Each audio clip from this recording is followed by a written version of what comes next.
بسم اللہ الرحمن الرحیم۔ السلام علیکم ورحمۃ اللہ وبرکاتہ۔ ابلیس اور حضرت محمد صلی اللہ علیہ وآلہ وسلم کا واقعہ۔ Islamic story. ایک شخص ایک بوسیدہ دیوار کے نیچے سو رہا تھا۔ دیوار گرنے والی تھی۔ ایک شخص آیا اور اس نے فوراً اس کو جگا کر ایک طرف کھینچ لیا۔ دیوار گری اور سونے والا بچ گیا۔ یہ صورتحال دیکھ کر سونے والے نے اپنے محسن کا شکریہ ادا کیا اور نام پوچھا۔ بچانے والے نے کہا میں شیطان ہوں۔ بچنے والے نے حیران ہو کر کہا کہ شیطان اور نیکی، یہ کیا بات ہے؟ شیطان نے جواب دیا، مجھے علم ہے رسول اللہ صلی اللہ علیہ وآلہ وسلم کا کوئی امتی دیوار کے نیچے دب کر مر جائے تو وہ اللہ تعالیٰ کی بارگاہ میں شہید ہوتا ہے۔ میں نے سوچا تم شہید نہ مرو بلکہ یوں ہی مرو۔ ایک مرتبہ اللہ تعالیٰ نے ابلیس کو حکم دیا کہ میرے محبوب حضرت محمد صلی اللہ علیہ وآلہ وسلم کی خدمت میں حاضر ہوں اور وہ جو کچھ پوچھیں اس کا جواب دو۔ وہ ایک بوڑھے کی شکل میں حاضر ہوا۔ رسول اللہ صلی اللہ علیہ وآلہ وسلم نے پوچھا تو کون ہے؟ عرض کیا میں شیطان ہوں۔ فرمایا کیوں آئے ہو؟ عرض کیا اللہ تعالیٰ کے حکم سے آیا ہوں۔ آپ صلی اللہ علیہ وآلہ وسلم نے فرمایا میری امت کو نماز باجماعت سے کیوں روکتے ہو؟ عرض کیا آپ کی امت جب نماز پڑھنے کو نکلتی ہے تو مجھے سخت بخار ہوتا ہے۔ فرمایا میری امت کو قرآن پڑھنے سے کیوں روکتے ہو؟ عرض کیا جب وہ قرآن پڑھتے ہیں تو میں سکے کی طرح پگھلنے لگتا ہوں۔ فرمایا میری امت کو جہاد سے کیوں روکتے ہو؟ عرض کیا آپ کے غلام جب جہاد کے لیے نکلتے ہیں تو میرے پاؤں میں بیڑیاں ڈال دی جاتی ہیں اور جب تک واپس نہیں آتے میں اسیر رہتا ہوں۔ فرمایا میری امت کو صدقہ و خیرات سے کیوں روکتے ہو؟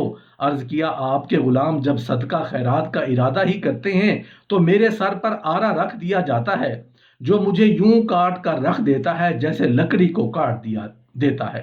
فرمایا تیرا ہم خواب کون ہے؟ عرض کیا مست اور نشے والا۔ فرمایا تیرا مہمان کون ہے؟ عرض کیا چور۔ فرمایا تیرا قاصد کون ہے؟ عرض کیا جادوگر۔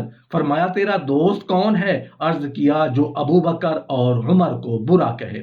ایک روز شیطان حضرت موسیٰ علیہ السلام کے پاس آیا۔ عرض کیا اللہ تعالیٰ نے آپ کو رسالت کے لیے چنا اور کلیم بنایا، مجھ سے ایک گناہ ہوا، اب توبہ کرنا چاہتا ہوں، میری رب کی بارگاہ میں سفارش فرما دے۔ حضرت موسیٰ علیہ السلام نے اللہ کی بارگاہ میں عرض کیا اے اسے معافی دی جائے۔ اللہ تعالیٰ نے ارشاد فرمایا اے موسیٰ میری ناراضگی اس کے ساتھ حضرت آدم علیہ السلام کی وجہ سے ہے، اس نے آدم کو سجدہ نہیں کیا، اگر یہ معافی چاہتا ہے تو آدم کی قبر کو سجدہ کرے تو میں راضی ہو جاؤں گا۔ فرمایا اللہ تعالیٰ نے ارشاد فرمایا ہے حضرت آدم کی قبر پر جا کر سجدہ کرو تو تمہارا قصور معاف کر دیا جائے گا۔ کہنے لگا میں نے جب آدم کی زندگی میں اسے سجدہ نہیں کیا تو اب قبر پر کیسے سجدہ کروں؟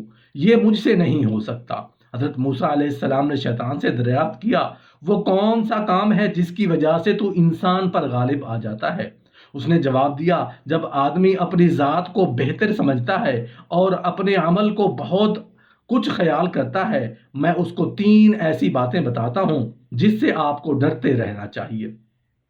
غیر محرم عورت کے ساتھ تنہائی میں نہ بیٹھنا، کیونکہ جب کوئی ایسا کرتا ہے تو تیسرا میں ہوتا ہوں، یہاں تک کہ اس عورت کے ساتھ فتنے میں ڈال دیتا ہوں۔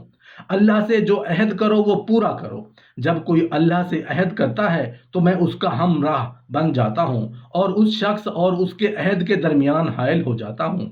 جو صدقہ نکالا کرو اسے جاری کر دیا کرو، کیونکہ جب کوئی ایسا کرتا ہے تو میں اسے صدقے اور اس کے پورا کرنے کے درمیان حائل ہو جاتا ہوں تاکہ وہ صدقہ جاری نہ کر سکے۔ یہ کہہ کر شیطان نے کہا ہائے افسوس، میں نے اپنے راز کی باتیں موسیٰ علیہ السلام سے کہہ دیں، اب وہ بنی آدم کو بتا کر ڈرائے گا۔